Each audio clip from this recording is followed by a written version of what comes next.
Olá, seja muito bem-vindo à nossa palestra Práticas Educacionais Mediadas por Tecnologias. Como modernizar a sala de aula que conhecemos? Eu sou o professor Mar e vou conduzir esse bate-papo junto com você. Primeiramente, é importante que você me conheça um pouquinho mais. Eu sou graduado em Letras Português e Espanhol e Pedagogia e possuo pós-graduações nas áreas de Educação e Novas Tecnologias, Educação Superior, Literatura, Linguagens e também sou mestre em Educação e Novas Tecnologias com ênfase em formação de professores. Além disso, eu também possuo experiência profissional na área de Educação Básica, na área de Educação Superior e também na Gestão Educacional, em específico em polos de apoio presencial na Educação à Distância. Bom, você deve estar reparando que eu preparei aqui um ambiente bem diferenciado, trazendo alguns elementos que eu utilizo nas minhas aulas com os meus alunos. Mas antes disso, é importante a gente lembrar que nós estamos vivendo em um momento completamente diferente, ou seja, a educação hoje está passando por um momento de grandes desafios. E eu tenho certeza que os profissionais de educação, assim como eu, também estão sendo desafiados a todo momento. E para isso, nós precisamos refletir sobre as nossas metodologias. E eu tenho certeza que o que vou mostrar aqui para você vai te dar novas perspectivas e novas ideias para levar para a sua sala de aula, seja ela na educação presencial, na educação remota ou na educação à distância. Bom, primeiramente eu gostaria de dizer que quando nós falamos em educação, é preciso lembrar que nós, professores, precisamos estar coerentes, nosso método de ensino precisa estar coerente com os nossos educandos. Então, se eu estou ensinando alunos completamente tecnológicos, eu preciso também modernizar essa minha sala de aula, levando elementos tecnológicos. E aí, quando nós falamos em tecnologia, não é somente aquela tecnologia de ponta. Pequenas coisas, pequenas transformações também fazem total diferença na sala de aula, seja por um jogo analógico, seja por um jogo de tabuleiro, seja por um momento ali gamificado dentro das estratégias, dentro do processo de ensino e aprendizagem. Hoje, então, eu vou mostrar para você algumas práticas que eu utilizo em sala de aula e que eu acho bem significativo. Além disso, é importante também que quando nós pensemos em educação, nós estejamos pensando numa educação transformadora. Transformadora em que sentido? O mais real possível. Ele levando esses alunos a vivenciarem elementos reais que façam significado para eles. Afinal, nós só aprendemos aquilo que nós enxergamos que seja significativo, ou seja, que tenha alguma funcionalidade prática e real na nossa vida. O primeiro elemento, a primeira prática que eu gostaria de apresentar para vocês é a prática de games. Como assim prática de games? Levar um game, ou construir um game, ou levar o aluno a construir um game para a utilização na sala de aula. Hoje nós temos alguns aplicativos que podem ser utilizados. Por exemplo, nós temos o Duolingo, nós temos o Kahoot. Kahoot é muito bom. Para quem nunca experienciou, é muito legal utilizar o Kahoot. Eu, por exemplo, utilizo práticas com Kahoot para retomar conteúdos. Ou seja, eu aplico um conteúdo, nós estudamos aquela sequência didática de conteúdos e depois eu faço uma prática a partir do Kahoot. Por quê? Eu consigo verificar aquilo que os alunos aprenderam e também eu consigo retomar esses conteúdos que eles não aprenderam. Então, lá numa prática eu vejo que uma questão ou um conteúdo não foi tão bem assimilado pelos alunos. Naquele momento eu já aproveito para retomar aquele conteúdo, mas sempre de uma forma muito lúdica, muito prazerosa. Afinal, se nós adultos gostamos de um bom jogo, imagine esses adolescentes e essas crianças. E essa estratégia ela pode ser usada tanto na educação fundamental 1 até o seu ensino médio e educação superior, porque ela é muito válida. Outra prática que eu utilizo é a construção de games. De que forma é isso? Eu levo os meus alunos a construírem o seu próprio jogo, ou eu mesmo construo o jogo e levo para eles.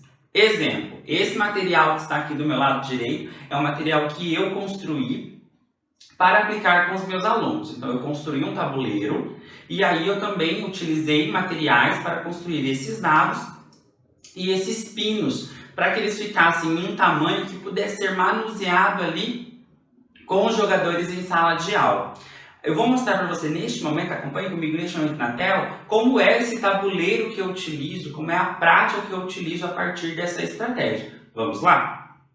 Bom, nessa imagem você está vendo o tabuleiro que eu construí, então eu dei um nome para esse jogo, Play to Meet, e aí a partir desse tabuleiro eu construí algumas cartas. Essas cartas eu utilizo a plataforma chamada Canva, uma plataforma de marketing que tem bastante templates bem legais que você pode manusear e ali fazer o download desse material. Então eu sempre, conforme o conteúdo, eu altero essas cartas, essas perguntas. É um jogo que é jogado em grupo. Eu também construí ali o manual de instruções, então eu levo o manual de instruções para os alunos, os pinos, as cartas e os dados. Então ele é um jogo bem grande, eu montei um tabuleiro ali bem grande, utilizando ali de mais ou menos umas 10 cartolinas, né? Para o jogo ficar bem grande.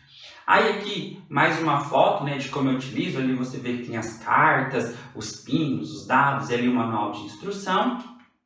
E nessa terceira foto ali é uma atividade que eu apliquei em um curso de formação para professores para a utilização de jogos. E aí, como funcionou esse jogo, né? Então eles são divididos ali mais ou menos em 4 grupos, e esses grupos, os jogadores, eles são intercalados, e aí conforme eles vão jogando, eles vão conhecendo-se, né? É um jogo para eles se conhecerem. Então, no primeiro dia, eu apliquei esse jogo, as perguntinhas, cada um falou um pouco da sua vida, ali com perguntas direcionadas, e depois eles foram divididos em grupos e iam jogando ali para lembrar mais ou menos que é um pouco daquilo que o colega falou. Então, perguntas como: o que o terceiro jogador à sua direita gosta de ler? Qual é o nome do quinto jogador à sua esquerda? Então, são esses tipos de perguntas que eu organizei para que fosse ali o momento das pessoas se conhecerem, realizar a primeira interação no curso. Bom, esse material ele pode ser utilizado para inúmeros conteúdos, para inúmeras dinâmicas que você queira. O mais legal é que ele é um jogo lúdico, né? Ele torna o conteúdo mais prazeroso. Exemplo, eu utilizei ele para fazer retomadas de conteúdos ali do semestre ou do trimestre, né? Então você pode utilizar-se dessa estratégia gamificada desse game para modernizar ali a sua prática de sala de aula. Imagine, trocar ali aquela retomada de conteúdos ou aquele exercício de fixação de conteúdos de caderno, aquela coisa mais maçante, mais tradicional, por uma prática muito mais lúdica e muito mais prazerosa. E aí você pode, por exemplo, se você vai retomar ou vai aplicar para um conteúdo específico, você pode utilizar uma sala de aula invertida. Então, façam que os alunos estudem em casa e no momento que eles vierem para a sala de aula, aplique esse jogo. Então, construa esse tabuleiro que você pode reutilizá-lo várias vezes, só trocando ali as cartas de perguntas, e você aplica esse jogo. Fala para os alunos: olha, na próxima aula nós vamos ali brincar um pouco. Então, é preciso que vocês estudem esse conteúdo para a gente brincar. E aí você pode fazer ali uma premiação ou pode dar um prêmio ali para todos que participaram. Então aí você pode ir além, expandir os horizontes. E esse material é muito fácil de ser construído. Por exemplo, para a construção desse dado, eu utilizo caixas de leite, papelão e durex e EVA. Então, rapidinho você faz, ele é bem resistente, justamente por ele ser de caixas de leite, caixinhas de leite, ele pode ser jogado, manuseado, ele não estraga, é muito legal.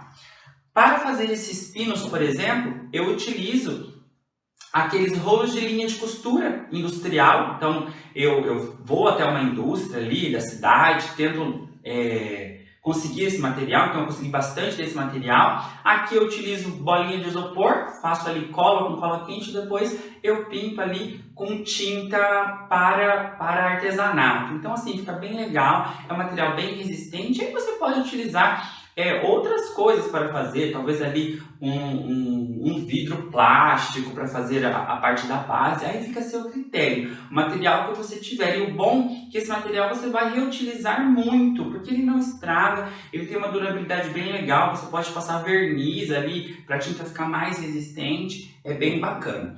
Para fazer o manual de instruções, por exemplo, eu utilizo, como eu disse, a plataforma Canva para fazer o layout. E aí eu imprimo naquela folha sulfite mais dura, né, um pouco mais resistente, para que ela possa ter uma durabilidade mais bacana. Você pode plastificar, caso queira, aí fica a seu critério. Mas é bem bacana, porque os alunos gostam muito. A outra prática que eu também acho muito bacana é a realidade aumentada. Utilizar essa realidade aumentada para as aulas. Exemplo, você pode ali tem aplicativos do corpo humano, tem aplicativos de obras de arte, então tem vários aplicativos que você pode levar essa realidade aumentada e também você pode levar ela em realidade virtual. Então, há as duas possibilidades. Usar a realidade aumentada, aquela que você transpõe, né, a imagem para o objeto virtual, e a realidade virtual, que aí você pode utilizar-se de um óculos de realidade virtual.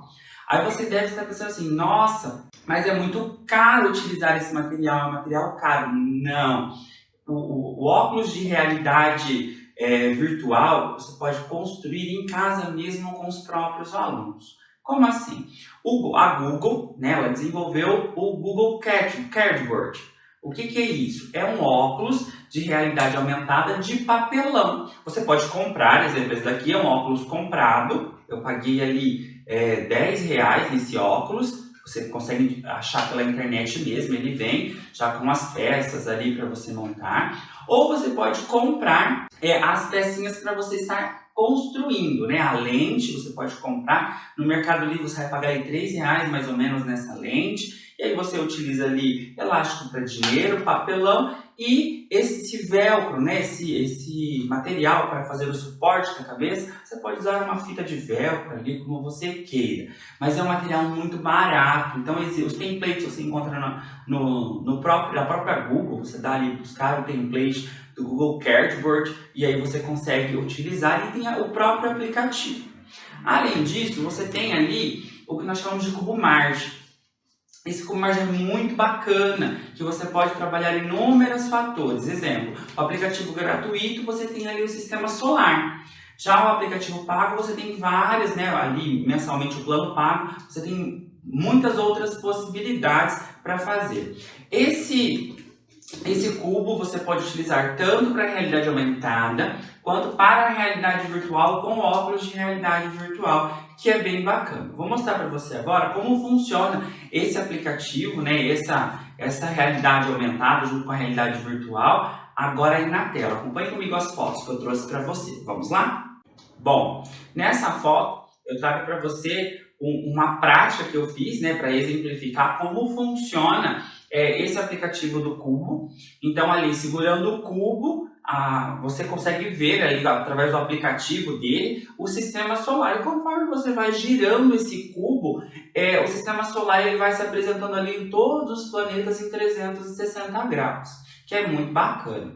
Aí aqui, né, os alunos fazendo essa prática ali, eu mesmo, existem os templates, tem como você pagar, né, comprar esse cubo, mas na internet você também acha esse cubo template para você montar o seu dado, né, do tamanho. Quanto maior, mais legal fica. Aí você pode trabalhar com a educação infantil, com a educação média, ali você pode fazer várias experiências, né, mas é uma atividade bem bacana. E aqui eu mostro ali a pessoa segurando, né, vendo agora esse cubo em realidade virtual. Então você pode trabalhar somente com a realidade aumentada e também pode trabalhar com a realidade virtual, que é o mais legal, né? Assim, é muito importante que você inove e ache vários outros aplicativos para trabalhar com a realidade aumentada ou com a realidade virtual, porque essa prática é bem legal e os alunos gostam bastante e você encontra materiais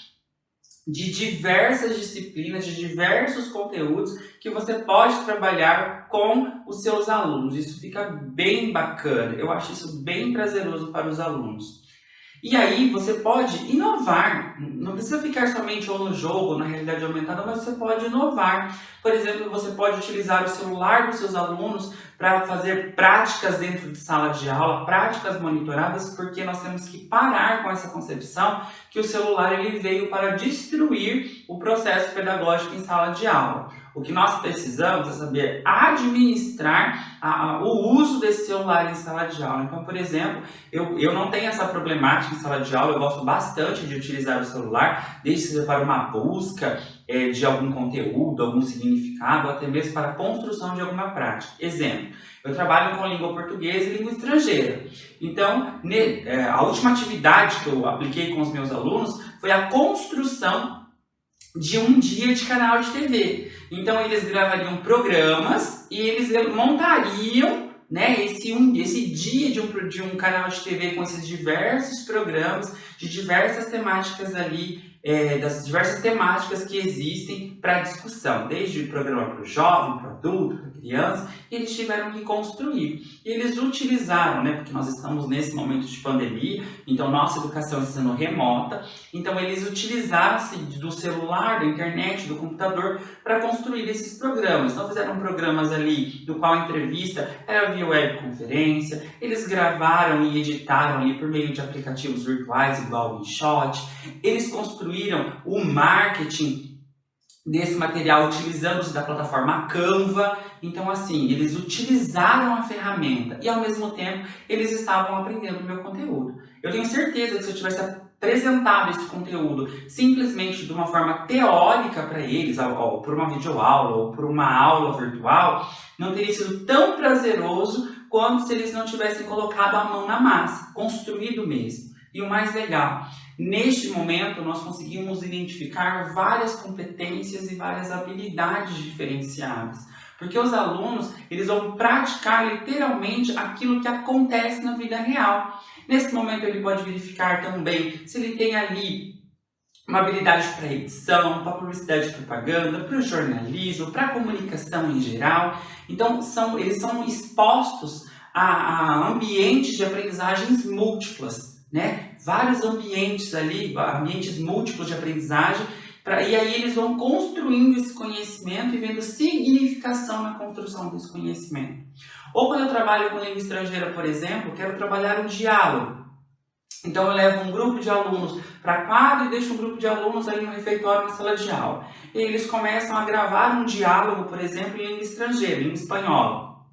Após isso, nós avaliamos, escutamos esse diálogo, avaliamos esse diálogo para os alunos identificarem onde eles têm que melhorar, a postura da oralidade que precisa ser melhorada, a palavra, o som. Então, eles conseguem verificar o que eles estão fazendo. Eles mesmos conseguem se autoavaliar, né? E isso é muito importante. Então, nessa perspectiva de trazer a tecnologia ou trazer metodologias ativas, seja pelo uso de tecnologias mais digitais, mais de ponta, ou tecnologias mais analógicas, esse trazer a tecnologia vai auxiliar na construção do conhecimento de uma forma muito mais prazerosa. Porque o nosso aluno hoje, ele é aquele aluno multitelas, ele está conectado ali com várias coisas ao mesmo tempo. E às vezes ele não tem a paciência de ficar somente escutando o professor ali por 50 minutos ou 2 aulas ali inteiras do professor falando, ou aquelas listas incansáveis de exercício.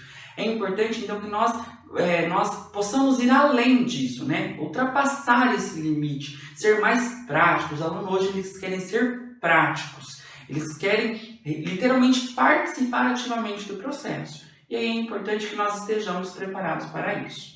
Ah, mas Marlon, isso vai ser muito difícil, isso vai dar muito mais trabalho. Não tem problema. Não há mudança que não cause estranhamento, que não cause um certo sofrimento, mas é uma necessidade que nós possuímos. Porque neste momento nós precisamos renovar a nossa prática educacional. Não podemos mais ficar ensinando somente através de livros didáticos, listas de exercício. Não, nós temos que ir além disso. E no primeiro momento, quando você estiver começando a ter esse tipo de prática docente, isso vai dar um pouco mais de trabalho. Mas com o tempo, isso vai ficar comum, isso vai fazer parte do seu dia, que você vai sempre querer ir além, ir para sempre algo a mais, né? Estar sempre produzindo e sendo aquele professor criativo no dia a dia, porque cada turma é uma turma, cada aluno é um aluno e nós sempre aprendemos coisas que podem inovar a nossa prática docente.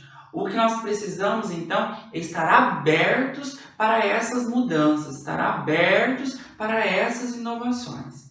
Bom, eram essas as dicas que eu queria dar, esses exemplos que eu queria mostrar das possibilidades que nós podemos ter para a inovação dentro da sala de aula, para modernizar essa sala de aula.